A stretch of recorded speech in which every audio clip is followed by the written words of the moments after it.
Aquella noche, en el corazón de la Ciudad de México, las luces parpadeantes de los puestos callejeros apenas lograban perforar la densa humedad que se pegaba a la piel. Era el barrio de la Merced, un monstruo laberíntico de lona, metal y concreto que nunca dormía, y el aire, pesado y caliente tras una lluvia reciente, olía a cilantro, a grasa de suadero y a la desesperación de miles de almas luchando por sobrevivir un día más. Entre el caos de diablos cargados de mercancía y el eco de una cumbia sonando a todo volumen desde una bocina reventada, una multitud comenzaba a remolinarse en una de las callejuelas más estrechas.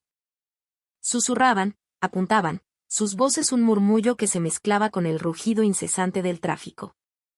En el centro de esa atención no deseada, pero inevitable, estaba ella.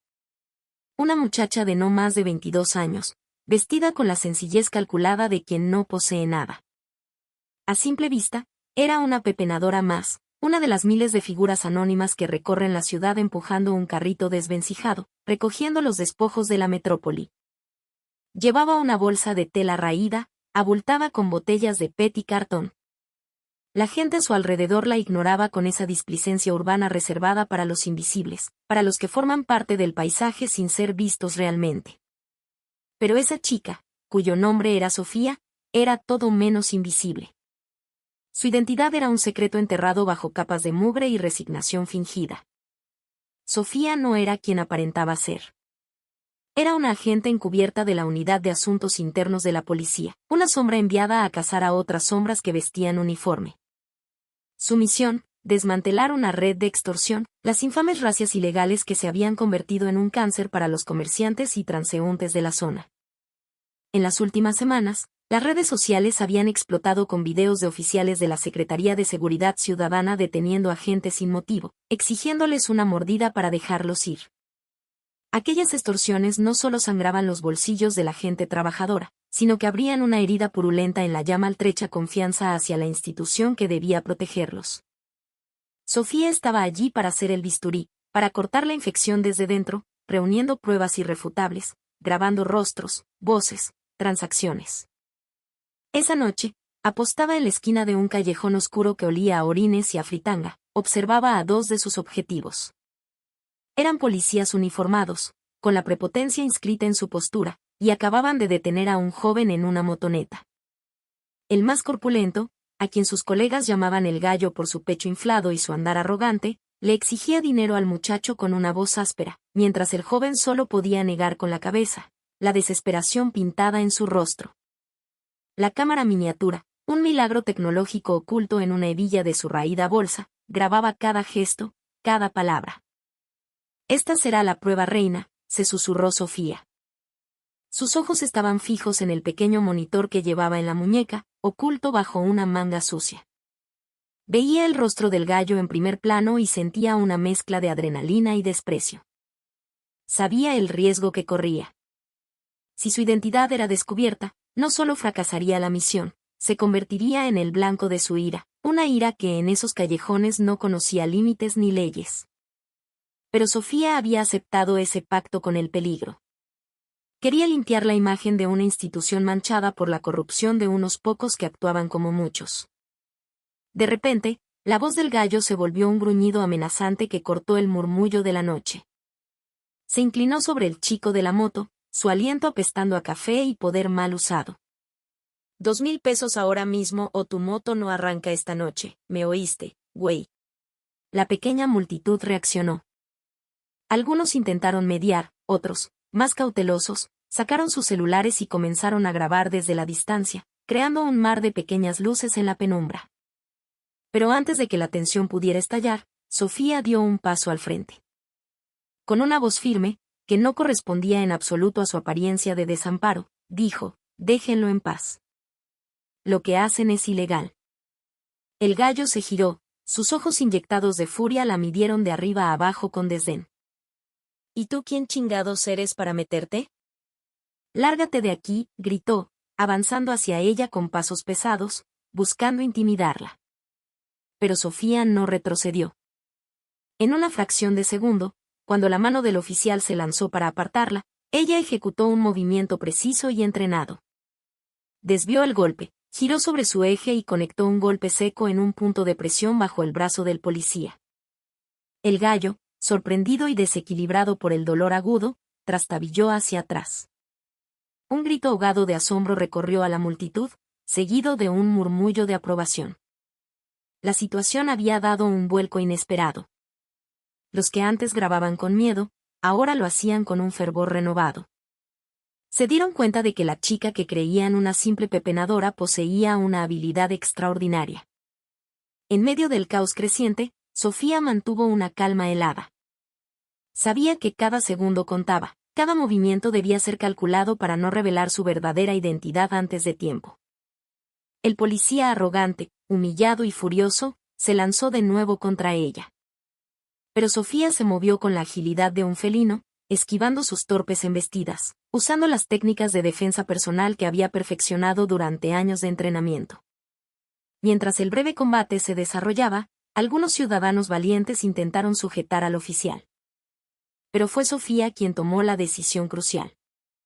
Aprovechando un instante de descontrol del gallo, le arrebató el celular de la mano y, apuntando la cámara a su rostro congestionado, intentó grabar una confesión directa. Esto lo sellará todo, pensó. Sabía que esa evidencia visual haría imposible cualquier negación posterior. Poco después, las luces de otra patrulla se acercaron y Sofía decidió que era el momento de desaparecer. Se escabulló por un pasillo lateral, fundiéndose con las sombras del mercado. Se detuvo en un rincón oscuro, asegurándose de que nadie la hubiera seguido. Desde allí, observó la escena a través del pequeño monitor en su muñeca. La noche había sido larga y tensa, pero sentía un atisbo de alivio. Había conseguido una grabación clave y había expuesto, aunque fuera por un instante, la podredumbre a la vista de todos. Su identidad real seguía a salvo, pero sabía que esa noche era solo el prólogo de un libro mucho más oscuro y peligroso.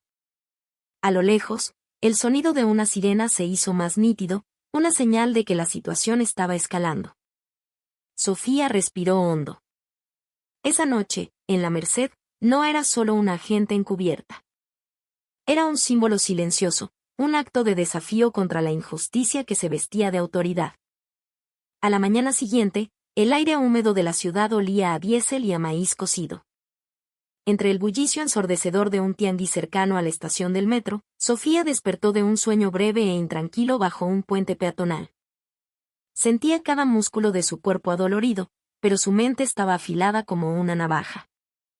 Guardó con cuidado su equipo de comunicación en el fondo de un costal lleno de plástico y se reubicó, adoptando la postura de una pepenadora que acaba de llegar de un largo recorrido. A lo lejos, vio el módulo de policía donde la noche anterior casi todo se sale de control. Los 3 oficiales, incluyendo al gallo Ramírez, ya estaban allí, junto a su patrulla. Parecían relajados, riendo mientras sorbían café de un vaso de unicel. Pero esta vez, Sofía notó algo que erizó su instinto.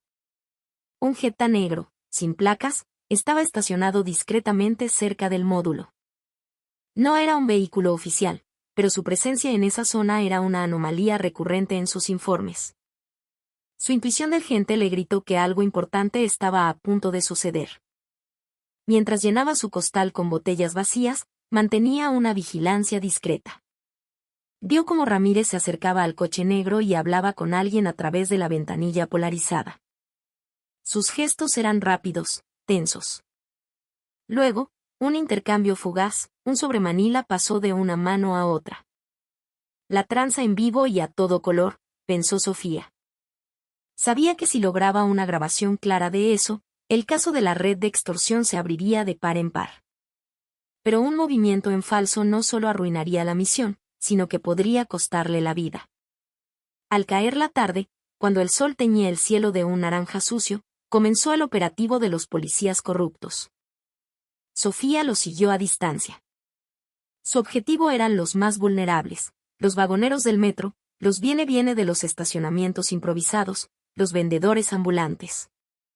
Cualquiera que pareciera desorganizado o pobre era una presa fácil, amenazado con ser llevado a la delegación si no pagaba la cuota de la paz. Una de las víctimas de esa tarde fue don Ramiro, un viejo pepenador que a menudo compartía con ella un taco o una torta. Los policías lo acusaron de robar varillas de una construcción cercana. Sofía, observando la escena desde detrás de un puesto de jugos, sintió que la sangre le hervía. Sus manos temblaron al ver cómo empujaban a don Ramiro con rudeza, haciéndolo caer al suelo. Quiso intervenir, pero se contuvo. No era el momento. Debía esperar la oportunidad perfecta, cuando las pruebas fueran abrumadoras y hubiera suficientes testigos para validar su acción. Sin embargo, como si sintiera su mirada, Ramírez se giró bruscamente y sus ojos se clavaron en ella. Pareció reconocerla. «Tú otra vez», gritó, acercándose con zancadas amenazantes. «¿Todavía me andas siguiendo, pinche escuincla?» Sofía retrocedió un paso, fingiendo pánico. «No, señor oficial. Yo solo quería ayudar al viejito». «¿Ayudar?», la voz de Ramírez resonó con sorna. «¿Y tú quién te crees que eres, eh?» En cuestión de segundos, la atmósfera del tianguis se volvió densa y silenciosa. La gente dejó de hacer lo que estaba haciendo, sus miradas fijas en la confrontación. Los otros dos policías se acercaron, rodeando a Sofía. Uno de ellos la empujó con fuerza, su cuerpo chocó contra un carrito de frutas. El pequeño dispositivo de grabación que ocultaba en el bolsillo de su chamarra casi se cae, pero logró sujetarlo a tiempo. Lo que ellos no sabían era que la microcámara en su reloj de pulsera ya lo estaba grabando todo. «Llévatela al módulo», ordenó Ramírez con frialdad. «Desde ayer sospecho de esta. No me late que sea una pepenadora de verdad». Sofía fingió resistirse, soltando un pequeño grito de miedo. Pero en su mente, un nuevo plan comenzaba a tomar forma. Sabía que ser llevada al módulo era su mejor oportunidad para obtener la última pieza del rompecabezas, una grabación de audio que los incriminara sin lugar a dudas. El interior del módulo era sofocante. Una única lámpara de neón parpadeaba, arrojando una luz enfermiza sobre las paredes desconchadas. Ramírez se sentó en una silla, encendiendo un cigarrillo con aire de superioridad, mientras sus dos subordinados se paraban detrás de él. Sofía estaba sentada en una silla de plástico, con la cabeza gacha. «¿Vas a cantar o qué?» «¿Quién eres?», soltó Ramírez. «Soy solo una pepenadora, señor. No he hecho nada malo». «Mentiras. Te la pasas merodeando por aquí. Nos estás espiando, ¿verdad?» Sofía permaneció en silencio.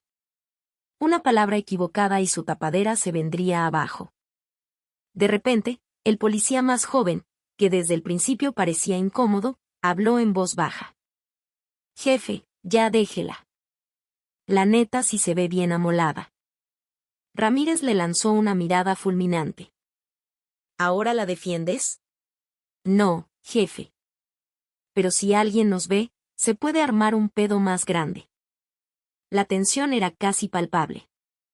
Sofía hundió más la cabeza, ocultando la expresión de su rostro, que luchaba por mantener el control. Entonces, sucedió algo inesperado. Ramírez agarró el costal de Sofía y vació su contenido en el suelo.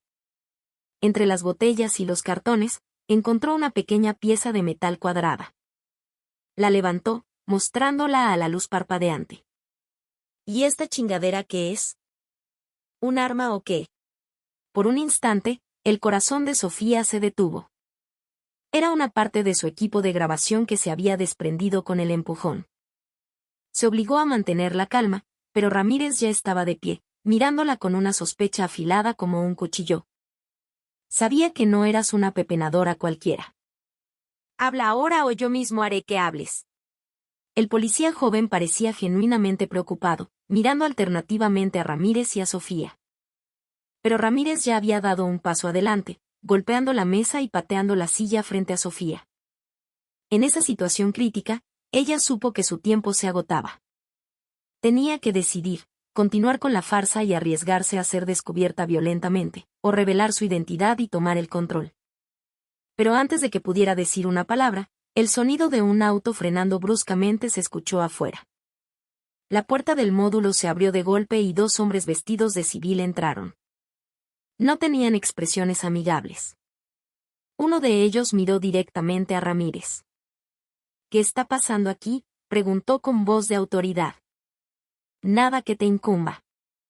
Solo una pepenadora perdida, respondió Ramírez, altanero. El hombre sonrió levemente y mostró una identificación. Somos de asuntos internos. Recibimos un reporte de abuso de autoridad en esta zona. La habitación quedó en un silencio sepulcral. Sofía levantó la cabeza lentamente, mirando al hombre. Intercambiaron una mirada fugaz, un código silencioso que solo los miembros de inteligencia entendían. También recibimos datos visuales y una grabación de audio de un agente encubierto en su sector, continuó el hombre de asuntos internos. Y todo parece indicar que esa persona está en esta habitación ahora mismo. El rostro de Ramírez se volvió pálido como el papel. Sofía se puso de pie lentamente y colocó su reloj de pulsera sobre la mesa. Una pequeña luz azul en el costado del reloj parpadeaba rítmicamente. Todas las miradas se posaron en ella. Soy agente de la unidad especial, dijo, su voz tranquila pero cargada de una autoridad inquebrantable. Mi operación encubierta ha durado semanas, y todas las pruebas que he reunido fueron enviadas directamente al centro de mando desde esta mañana. Los dos subordinados de Ramírez retrocedieron instintivamente. El policía joven bajó la cabeza, completamente estupefacto. Mientes, la voz de Ramírez era un graznido ronco. Solo quieres tenderme una trampa.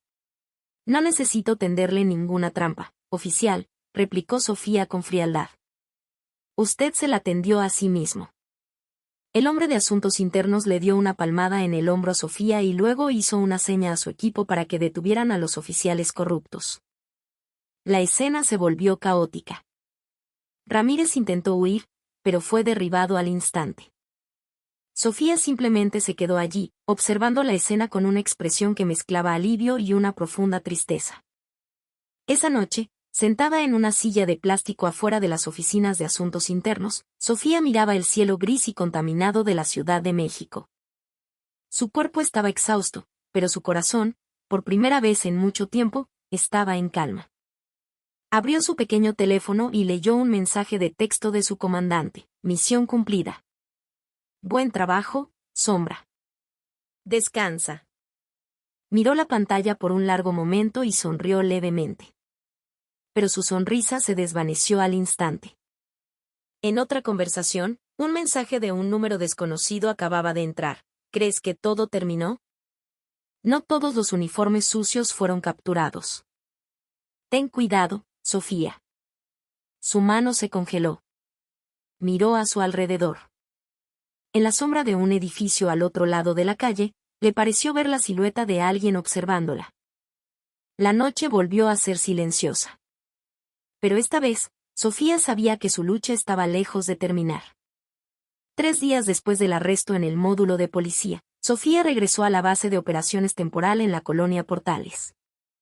Desde fuera, el lugar parecía una simple casa de 2 pisos en una calle tranquila. Pero por dentro, monitores y pantallas mostraban datos de la operación recién concluida.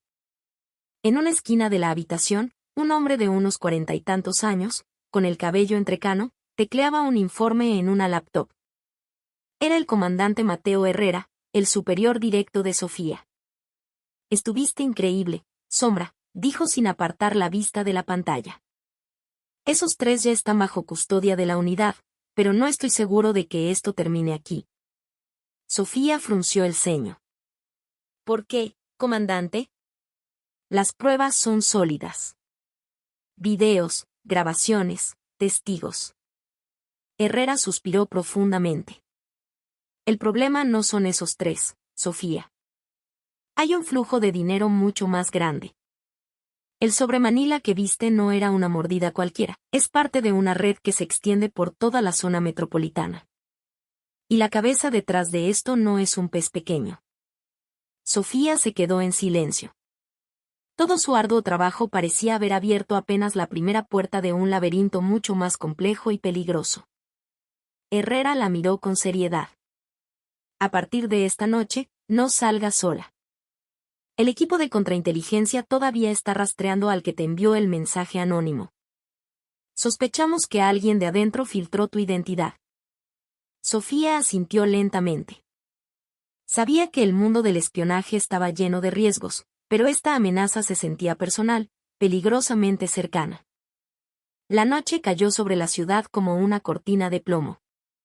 Las calles eran ríos de luces rojas y blancas, el sonido de los claxones una sinfonía caótica. Sofía iba en un auto sin insignias junto a dos nuevos compañeros, Lina y Beto, asignados a su protección. Su objetivo esa noche era inspeccionar una bodega en la zona industrial de Vallejo, donde se almacenaban las pruebas incautadas en el operativo, incluyendo la laptop y una libreta de notas de Ramírez. Sin embargo, al llegar, una sensación de inquietud los invadió. La puerta de la bodega estaba entreabierta y una luz parpadeaba débilmente en el interior. Beto apagó el motor del coche al instante. «No avisamos primero, jefa», susurró. «No hay tiempo». «Si es una trampa, cada segundo que pasamos aquí es un riesgo», respondió Sofía. Entraron sigilosamente. Un fuerte olor a gasolina flotaba en el aire. Sofía barrió el lugar con una pequeña linterna. El suelo estaba cubierto de un líquido derramado y en una esquina había un tambo de metal volcado. Lina tragó saliva. «Esto parece intencional». De repente, el sonido de pasos pesados resonó detrás de ellos. Sofía se giró. Una figura vestida de negro estaba parada en la entrada, su rostro cubierto por un pasamontañas. «No saben cuándo detenerse, ¿verdad?», dijo el hombre con una voz metálica. En su mano, algo brilló. Un encendedor. Sofía reaccionó al instante. «¡Corran!». Pero antes de que pudieran salir, una llama lamió el charco de gasolina y una pequeña explosión sacudió la bodega. El fuego se extendió con una velocidad aterradora, llenando el aire de un humo negro y asfixiante. Sofía empujó a Lina hacia una ventana lateral para que saliera, mientras Beto sostenía una viga de madera que amenazaba con bloquear la salida principal. Lograron escapar justo antes de que las llamas devoraran toda la estructura. Desde una distancia segura, Sofía observaba el edificio convertido en un infierno danzante. Todas las pruebas que había arriesgado su vida para conseguir probablemente se estaban convirtiendo en cenizas. Pero lo que le enfurecía aún más era que quienquiera que intentara borrar las huellas conocía su plan. Eso significaba una sola cosa: había una fuga de información dentro de su propia unidad. A la mañana siguiente, la noticia del incendio apareció en los noticieros nacionales, pero con una versión convenientemente alterada. Un presentador con una sonrisa plástica informó: una bodega de evidencias se incendió debido a un cortocircuito. No se reportaron víctimas. Sofía arrojó el control remoto contra la pared. «Cortocircuito. Creen que todos somos idiotas». Herrera entró con una carpeta gruesa. Su rostro era una máscara de preocupación. «Tenemos que movernos con extremo cuidado, Sofía. Esto ya no se trata de unos cuantos oficiales corruptos. Estamos tocando a un pez gordo». Abrió la carpeta. Dentro había fotos de transferencias bancarias y análisis forenses digitales. Uno de los nombres que apareció hizo que Sofía contuviera el aliento: Comandante General Arturo Montenegro, jefe de operaciones de un sector clave del Estado de México. Herrera asintió sombríamente. «Es el superior directo de Ramírez y un nombre que ha aparecido varias veces en nuestra lista de vigilancia». Sofía apretó la carpeta con fuerza.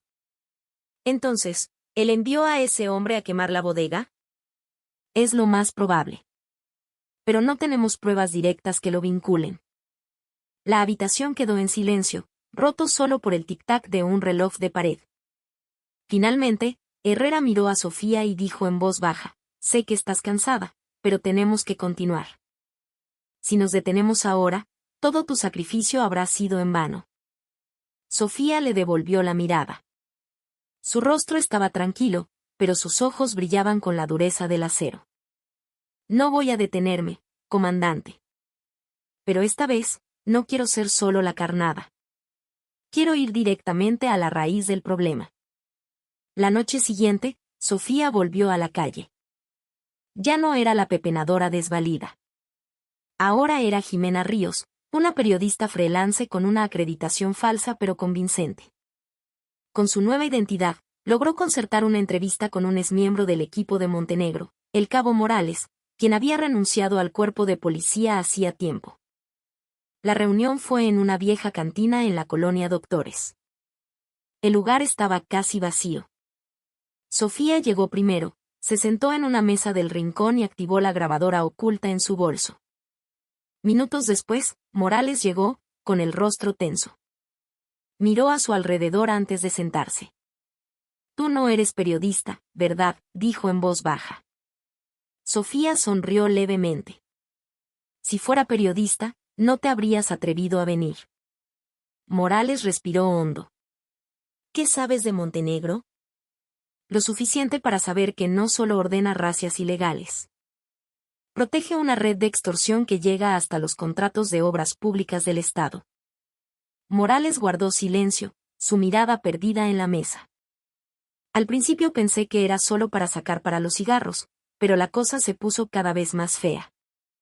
A los que se negaban a entrarle al negocio los amenazaban con cambiarlos de adscripción o quitarles el rango. Sofía se inclinó un poco. «¿Tienes pruebas?». «Las tengo. Pero si te las doy, podrían desaparecerme». «Si te las quedas, también podrían desaparecerme», replicó Sofía suavemente. Se miraron fijamente durante un largo instante. Finalmente, Morales sacó su teléfono y le mostró fotos de varios documentos. Había listas de nombres, fechas y montos de depósitos de dinero de diferentes municipios. Sofía copió rápidamente los datos a un dispositivo de almacenamiento miniatura. De repente, el sonido de una motocicleta se detuvo afuera de la cantina.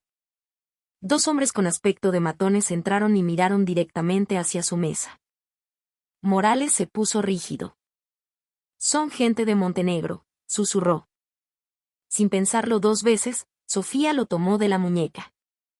«Sígueme». Salieron por la puerta trasera, corriendo por un callejón estrecho y oscuro. El sonido de pasos persiguiéndolos resonaba a sus espaldas. Sofía corría, protegiendo con una mano el dispositivo en su bolsillo. Después de una carrera desesperada, se escondieron detrás de un muro. Morales temblaba. «No pensé que me buscarían hasta aquí». «Tranquilo. Tus datos están a salvo. Pero tenemos que separarnos ahora». «Ve a esta dirección», dijo Sofía, entregándole un pequeño papel. «Allí hay gente mía. No confíes en nadie más que en la persona que te reciba». Morales asintió y desapareció en la dirección opuesta. Sofía observó su espalda perderse en la oscuridad. Acababa de obtener una pieza crucial del rompecabezas. Pero también sabía que, a partir de ese momento, sus enemigos sabían exactamente quién era ella. Esa noche, en el balcón de la casa de seguridad, Sofía observaba el río de luces de la ciudad. Abrió su teléfono y leyó un nuevo mensaje de un número desconocido. «Estás tocando cosas que no son de tu incumbencia. Detente ahora, antes de que nosotros te detengamos».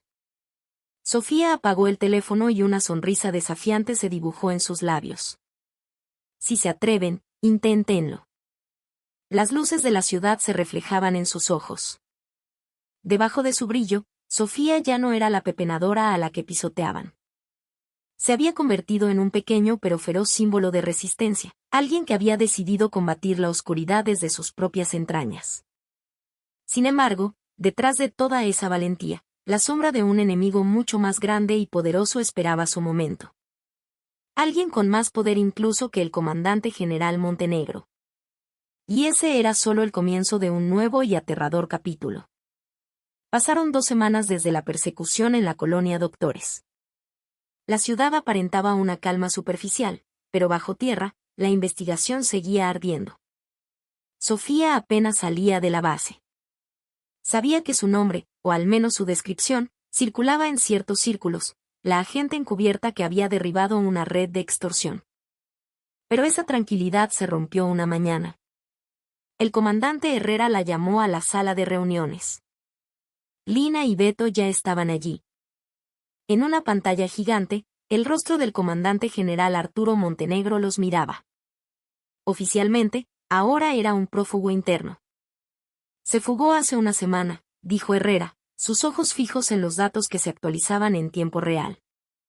Pero esta mañana, el equipo de rastreo detectó la señal de su celular en la zona del Ajusco, cerca de una vieja villa propiedad de su familia. ¿Vamos para allá?, preguntó Sofía sin dudar. No tienes que ir, Sombra. Técnicamente, tu caso terminó, dijo Herrera, pero luego la miró fijamente. Aunque si quieres cerrarlo tú misma, tienes mi autorización. Sofía no respondió. Solo se quedó mirando la foto de Montenegro, que le devolvía la mirada desde la pantalla con una sonrisa cínica que le helaba la sangre. Recordó cómo la habían pateado y humillado cuando creían que era solo una pepenadora. Ahora era el momento de la retribución. No con violencia, sino con la fuerza aplastante de la verdad. Esa tarde, 3 camionetas negras sin insignia se detuvieron en un camino de tierra que serpenteaba hacia la villa. El aire era húmedo y olía a pino y tierra mojada. Sofía descendió de uno de los vehículos junto a 2 agentes de asuntos internos fuertemente armados. Se movieron en silencio, penetrando la niebla que comenzaba a descender de la montaña. La villa era grande, pero parecía abandonada. La pintura de las paredes estaba pelando y las ventanas estaban cubiertas con tablones de madera. Sin embargo, una luz tenue se filtraba desde el interior. Sofía hizo una seña con la mano. Se acercaron. De repente, escucharon pasos rápidos adentro. Sofía empujó la puerta con fuerza. El comandante general Montenegro estaba de pie en medio de la sala, vestido impecablemente de civil, como si los estuviera esperando. Sobre una mesa frente a él, varios documentos estaban esparcidos. Miró a Sofía con una sonrisa plana. Finalmente llegaste, dijo en voz baja. ¿Sabes? Pensé que enviarían a alguien más. Pero resulta que enviaron a la pequeña pepenadora. Sofía permaneció en silencio, su arma firmemente en la mano, lista para cualquier movimiento. Ha arruinado la vida de mucha gente, comandante. Incluyendo a los más pequeños, a los que nunca hicieron nada malo. Montenegro soltó una risa corta y amarga. ¿Crees que este país se puede limpiar con un idealismo tan barato como el tuyo? El sistema ha estado podrido desde el principio, niña. Nosotros solo aprendimos a nadar en el lodo. Y si todos piensan así, ¿quién va a limpiar el lodo?, replicó Sofía con dureza. Montenegro la miró fijamente y luego apoyó las manos en la mesa. Eres valiente, lo admito. Pero ser valiente no siempre significa sobrevivir. Al instante, desde una habitación contigua, 2 hombres aparecieron apuntando sus armas. Sofía reaccionó con velocidad felina, cubriéndose detrás de un viejo sofá y devolviendo un solo disparo, preciso, que reventó la lámpara del techo. La habitación se sumió en la oscuridad. Beto y el equipo de apoyo, que esperaban afuera, entraron de inmediato. El tiroteo fue breve y ensordecedor. En medio del caos, Sofía se deslizó hacia la mesa, saltó sobre ella y tacleó a Montenegro, que intentaba escapar por una puerta trasera. Rodaron por el suelo. Montenegro luchó por alcanzar su pistola, pero Sofía fue más rápida, le torció el brazo y lo inmovilizó. «Creíste que podías esconderte para siempre detrás de tu rango», gritó Sofía, con la respiración agitada. Montenegro la miró con ojos fríos. «Todavía eres joven. No sabes qué tan profundo es el pantano en este país». «Lo sé lo suficiente, comandante. Pero también sé que el pantano solo se puede limpiar si alguien se atreve a ensuciarse». Le colocó las esposas con un clic metálico y definitivo. El equipo entró segundos después, asegurando a los 2 sicarios, que ya se habían rendido. Todo había terminado en menos de 5 minutos. Horas más tarde, la villa estaba en silencio, poblada solo por los técnicos forenses que recogían los documentos. Sofía estaba de pie en el porche, mirando el cielo nocturno. Beto se acercó y le ofreció una lata de refresco. «Por fin se acabó», dijo en voz baja. Sofía sonrió levemente. «No. Todavía hay muchos mantenegros allá afuera. Pero al menos uno cayó. Y cayó por ti». Sofía miró a lo lejos, hacia las luces de la ciudad que titilaban al pie de la montaña. «Yo solo soy una pepenadora, Beto. La diferencia es que yo no recojo basura. Recojo verdades. Beto soltó una pequeña risa, pero sus ojos se mantuvieron serios. Y eso es lo que les da tanto miedo. Una semana después de la operación, la noticia estalló en los medios nacionales. Un comandante general de la policía fue arrestado en conexión con una vasta red de extorsión y corrupción. El nombre de Sofía nunca fue mencionado. Todos los informes lo atribuyeron a un trabajo impecable de un equipo interno de asuntos internos. A ella no le importó. De hecho, era lo que quería, trabajar sin reflectores, sin aplausos. Sin embargo, en su pequeña oficina improvisada, un sobre blanco la esperaba sobre su escritorio. Era del comandante Herrera. Dentro, solo había una nota escrita a mano: misión cumplida. Pero el país todavía necesita gente como tú. ¿Lista para una nueva asignación? Sofía miró el papel durante un largo rato. Sabía que este camino nunca sería fácil. Pero mientras hubiera gente que usara un uniforme para oprimir, ella no se detendría. Dobló la nota lentamente, la guardó en su bolsillo y salió de la base. El cielo de la tarde tenía un suave color anaranjado. En la acera, varios pepenadores empujaban sus carritos con rostros cansados. Sofía se detuvo un momento, los miró, y luego inclinó la cabeza en un pequeño gesto de respeto silencioso. Sabía que ella venía de allí, de la invisibilidad, y que era por ellos por quienes luchaba. No permitiré que nadie más sea pisoteado solo por parecer débil, susurró para sí misma. Luego, comenzó a caminar por la calle concurrida, su figura desapareciendo entre la multitud. No hubo sirenas, no hubo vítores de victoria. Solo una chica caminando con paso tranquilo. La expepenadora que ahora era una sombra que luchaba por la justicia. El poder sin empatía siempre engendra injusticia. Pero mientras exista una sola persona dispuesta a defender